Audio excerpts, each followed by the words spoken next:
মেধা যোগ্যতার ভিত্তিতে আগামীর বাংলাদেশের দায়িত্ব পালন করবে দেশের তরুণ সমাজ। এইখানেও আমরা কোনো ধর্মের ব্যবধান বরদাস্ত করব না। আমি সরকারের কোনো দায়িত্বে কখনো ছিলাম না, কিন্তু আমার নিজের গড়া কিছু প্রতিষ্ঠান আছে।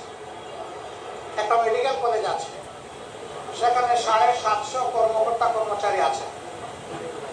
আমার এই মেডিকেল কলেজে যেমন মুসলমান আছে, তেমন গুরুত্বপূর্ণ জায়গায় হিন্দু ভাই বোনেরা আছে, তেমন খ্রিস্টান ভাই বোনেরা আছে, দুই একটা জায়গায় বৌদ্ধ ভাই বোনেরা আছে।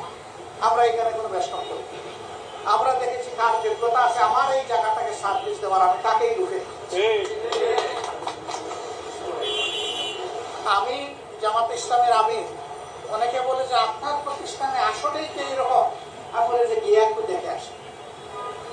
আমার মুখের কথা আপনার বিশ্বাস করার প্রয়োজন নেই, ওখানে যান, ওখানে গিয়ে আপনি দেখে আসেন বাস্তবে কি আছে। এর মাধ্যমে আমি আমার মেডিকেল কলেজটাকে একটা ছোট বাংলাদেশ বানানোর চেষ্টা করছি। এইরকমই হবে বাংলাদেশ। একটা হসপিটাল আছে, তার সাথে 750 বেডের। সেখানে তো আমরা জিজ্ঞেস করি না যে আপনি কোন ধর্মের, আমার এখানে চিকিৎসা নিতে এসেছেন। তাহলে চাকরি দেওয়ার ক্ষেত্রে আমি জিজ্ঞেস করবো কেন যে আপনি কোন ধর্মের, আমার এখানে চাকরি করতে এসেছেন? এ মাটি আমাদের সকলের।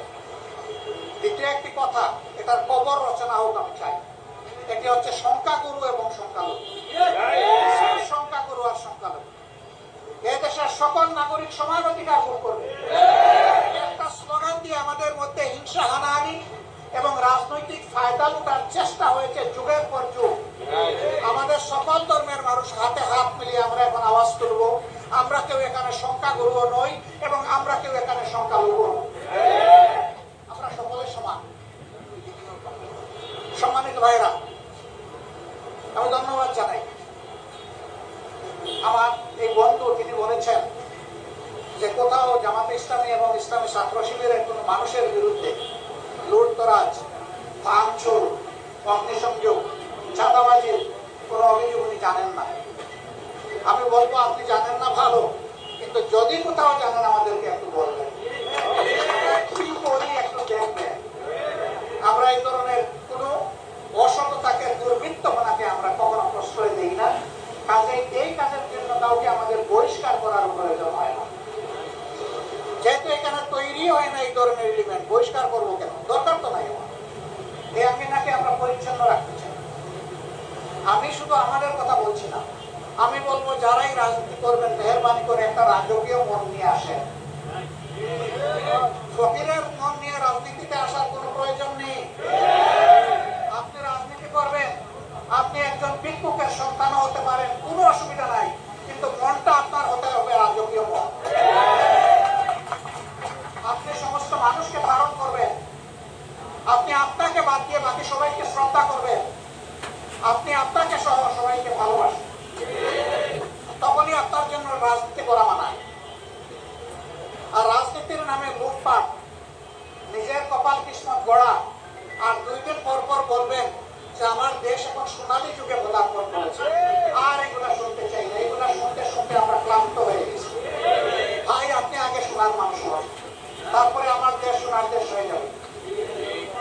আমি সকল সম্প্রদায়ের মানুষের কাছে অনুরোধ করব যে আসুন আমরা পরস্পরকে ভাই এবং বন্ধু হিসাবে ভাবব, তাহলে হিংসা এবং হানাহানি থাকবে না।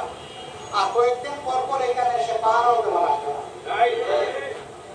আমার বিবেক আমাকে পাহারা দিবে, বলবে নো, তুমি মানব সন্তান, তোমার ধর্মের প্রতি তুমি যেমন শ্রদ্ধাশীল, আরেকজনের ধর্মের প্রতিও তোমাকে শ্রদ্ধাশীল হতে হবে।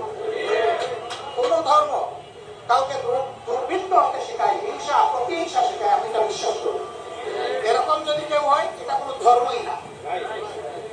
ধর্মীয় মানুষকে পরিশিষ্ট করে, মানুষকে মানুষ বানায়, মানুষকে পশু বানায় না, বরঞ্চ পাশবিক চরিত্র যাদের আছে তাদেরকেও মনুষ্যত্বের দিকে নিয়ে আসে। সম্মানিত বন্ধুগণ, আসল হাতে হাত মিলাই, দেখানোর হাত মিলানো না, অন্তরের হাত, মুনাফিকের হাত নয়, ভালো মানুষের হাত। এই হাত ভাঙবে কিন্তু ছুটবে না, লেগে থাকবে একে অন্যের হাতের সাথে। যদি কোনো দুঃখ আসে সকলে মিলে এই দুঃখ বরণ করে নেব। ভাগাভাগি করব, সুখ দুঃখের আমরা সমান অংশীদার হব। আমি সমস্ত রাজনৈতিক দলগুলোকে